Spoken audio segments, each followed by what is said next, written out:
নতুন ক্যারেক্টারটার অ্যাবিলিটি খুবই সুন্দর করেছে, তোমরা দেখো। এখানে দুটো এনিমি ফাইট করছিল, আমি দোনোলাদের প্রথমটাকে ফিনিশ করে দিই এবং একে দিয়ে পরেরটিকেও ফিনিশ করে দিই। এখানে আমি আমার নিজস্ব একটি স্কিল ইউজ করি।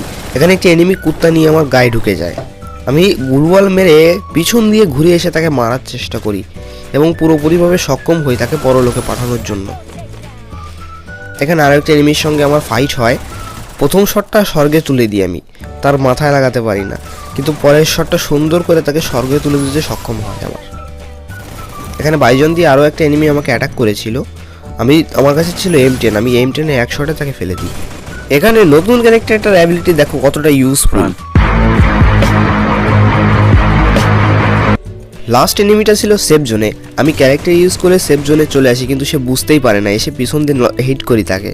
আমি আবারও গ্রেনেড করতে যাই, কিন্তু আবারও সেই মঙ্গল গ্রহে নিয়ে আসে আমাকে। আমি আগে থেকেই প্রস্তুত ছিলাম, তার কাছে ছিল হাতুড়ি, কিন্তু আমার কাছে ছিল সেই হাতুড়ির ঠাকুর দাদা। আমি গাঁজা টাজা সেবন করে সুন্দর করে অ্যাটাকে চলে যাই এবং দুটো শটেই তাকে পেল দিই। আমাকে যখন পৃথিবীতে পাঠানো হয় আমার বুইয়াটি কমপ্লিট হয়ে যায়।